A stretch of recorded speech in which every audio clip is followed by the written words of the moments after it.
Hello friends, welcome to VR Gujju. કેમ છો તમે બધા? આઈ હોપ કે તમે બધા મજામાં જ હશો. તો વરસાદની સિઝન સ્ટાર્ટ થઈ ગઈ છે, તો અત્યારે સબ્જી બનાવવામાં દરેક બહેનોને પ્રોબ્લેમ આવે છે કે શું બનાવવું. તો ચાલો ફ્રેન્ડ્સ, આજે આપણે ઢોકળીનું શાક બનાવીએ, તો કાઠિયાવાડી ઢોકળીનું. તો એના માટે મેં અહીંયા 1 કપ બેસન લીધું છે. તો જે વાસણમાં આપણે શાક બનાવવાનું છે એ જ વાસણમાં આપણે બધી પ્રોસેસ કરીશું. તો મેં અહીંયા નોનસ્ટિકનું વાસણ લીધું છે. 1 કપ બેસન લીધું છે, જે ઝીણું બેસન આવે છે એ જ લીધું છે. અને એમાં મેં 1/4 કપ જેટલું ખાટું દહીં એડ કર્યું છે. તમારી પાસે દહીં ના હોય તો તમે છાશ પણ એડ કરી શકો છો. તો એની સાથે મેં અહીંયા 1.5 કપ પાણી લીધું છે.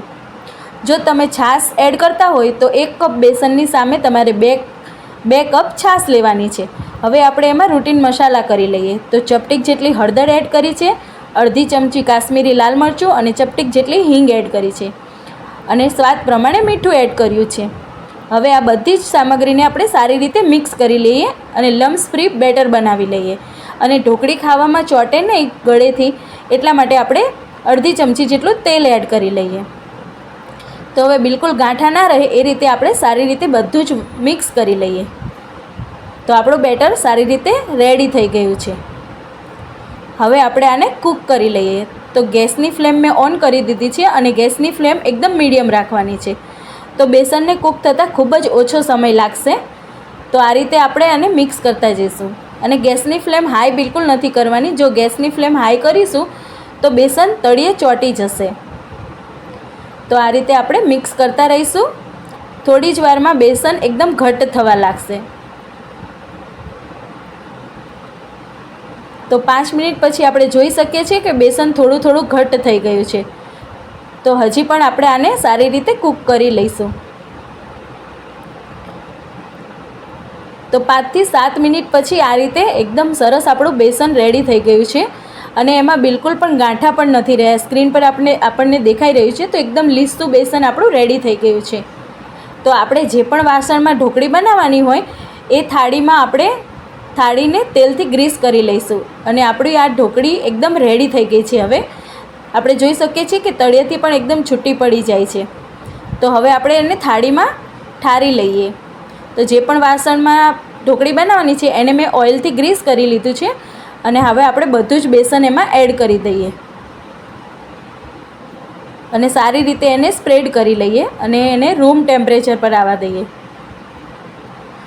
તો આને આપણે ઢોકળી બનાવવા માટે એક જ લેવલમાં આ રીતે થપથપાવીને સ્પ્રેડ કરી લઈએ, જેથી કરીને એકદમ સરસ બધી જ ઢોકળી એક સરખી બની જાય. તો આ રીતે એકદમ સરસ ઢોકળી આપણે સ્પ્રેડ કરી દીધી છે અને રૂમ ટેમ્પરેચર પર આવવા દીધી છે. તો હવે આપણે એના પીસ કરી લઈએ. તો તમને જેટલી સાઇઝના પીસ પસંદ હોય એટલી સાઇઝમાં આપણે કટ લગાવી દઈએ. તો મેં અહીંયા એકદમ નાની સાઇઝના પીસ કર્યા છે. તમારે મોટી સાઇઝના કરવા હોય તો મોટી સાઇઝના પણ તમે કરી શકો છો. મેં અત્યારે એકદમ નાની સાઇઝના કર્યા છે. અને આ ઢોકળી છે મેં થોડી ખાવા માટે પણ બનાવી છે, એટલે વધારે બનાવી છે. તો તમારે જેટલું પણ શાકમાં યુઝ કરવી એટલી ઢોકળી તમે એડ કરી શકો છો. તો અહીંયા જોઈ શકીએ છીએ આપણી ઢોકળી એકદમ સરસ સોફ્ટ બની છે. જેવા પનીરના પીસ હોય એ જ રીતને આપણી ઢોકળીના પીસ રેડી થયા છે. તો ચાલો હવે આપણે શાક બનાવી લઈએ. તો જેટલી પણ ઢોકળી આપણે શાકમાં યુઝ કરવાની છે એટલી હું અલગથી કાઢી લઉં છું, અને બાકીની ઢોકળી આપણે ખાવામાં યુઝ કરીશું. તો શાક બનાવવા માટે આપણે કોઈ પણ એલ્યુમિનિયમનું જાડા તળિયાવાળું અથવા તો નોનસ્ટિકનું વાસણ લઈ લીધું છે. અને એમાં મેં 2 ચમચી જેટલું તેલ લીધું છે. તેલને આપણે ગરમ કરવા મૂકી દઈએ. તો તેલ ગરમ થાય આપણે એમાં રાઈ એડ કરી દઈએ. ચપટીક જેટલી રાઈ એડ કરી છે. હવે તેલને આપણે સારી રીતે ગરમ થવા દઈએ અને રાઈને તતડવા દઈએ. તો તેલ આપણું આવી ગયું છે અને રાઈ તતડી ગઈ છે. તો અડધી ચમચી જીરું એડ કર્યું છે. સાથે જ મેં ગ્રેટ કરેલું લસણ, આદું અને મરચાં લીધા છે. એક ચમચી નાની એક ચમચી જેટલું ત્રણેય વસ્તુ લીધી છે અને એને સારી રીતે આપણે મિક્સ કરી દઈએ. ચપટીક જેટલી હિંગ એડ કરી છે. અડધી ચમચી જેટલી હળદર એડ કરી છે. અને સાથે જ મેં 1 કપ જેટલું પાણી એડ કરીશ, પણ પહેલાં થોડું થોડું પાણી આપણે એડ કરવાનું છે. જો તમે છાશ એડ કરી હોય એ કેવી છે એ તમારે જોવાનું. જો વધારે પડતી ખાટી છાશ હોય તો અત્યારે આપણે આખું અહીંયા 1 કપ પાણી જ એડ કરવાનું છે. અને જો તમારી છાશ જે છે એ મોરી હોય જ્યારે આપણે ઢોકળી બનાવી ત્યારે, તો આમાં અડધો કપ પાણી અને અડધો કપ છાશ એડ કરી શકીએ છીએ. પણ મેં જે દહીં એડ કર્યું હતું એ બહુ જ ખાટું હતું, એટલા માટે પછી મેં અહીંયા પાણી જ એડ કર્યું છે. હવે આપણે આમાં લાલ મરચું એડ કરીએ. લાલ મરચું મેં કાશ્મીરી લીધું છે, તમે કોઈ પણ લઈ શકો છો, પણ કાશ્મીરી લાલ મરચાંથી કલર સારો આવે છે. 1 ચમચી ધાણા જીરું, અડધી ચમચી ગરમ મસાલો, સાથે જ મેં ચપટીક જેટલો અજમો લીધો છે, તો અજમો પણ એડ કરી દઈએ. અજમો ટોટલી ઓપ્શનલ છે, જો તમને ટેસ્ટ પસંદ ના હોય તો તમે સ્કીપ કરી શકો છો, પણ આ બેસનની ઢોકળીનું શાક છે એ પચવામાં હળવું રહે એટલા માટે આપણે અજમો એડ કર્યો છે. તો હવે આ બધી જ વસ્તુ સારી રીતે આપણે મિક્સ થવા દઈએ અને એને એક ઉભરો આવવા દઈએ.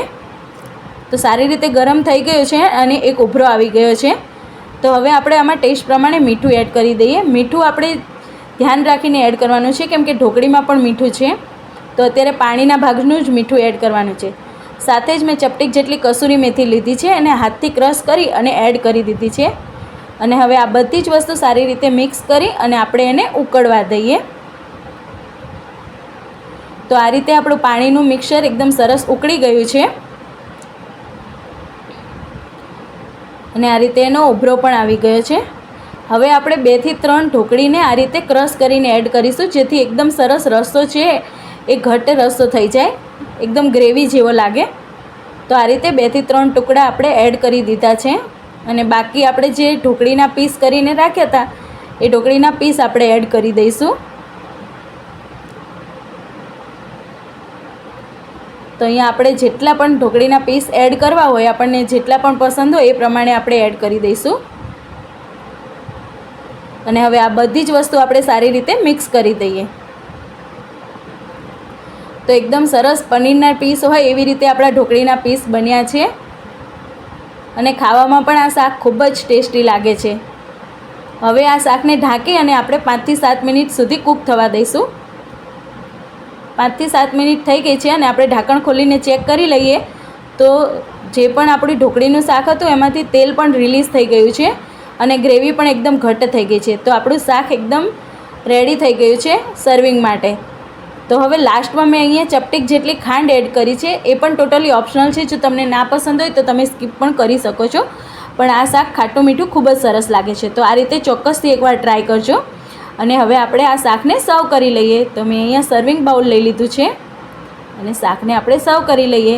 તમે જોઈ શકો છો કે એકદમ સરસ આપણું ઢોકળીનું શાક રેડી થઈ ગયું છે. હવે આપણે એને કોથમીરથી ગાર્નિશ કરી લઈએ. તો ફ્રેન્ડ્સ, તમને આજની આ રેસીપી કેવી લાગી મને કમેન્ટ કરીને જરૂરથી જણાવજો. ફરી મળીશું નવા જ વિડીયો સાથે. ત્યાં સુધી બાય બાય.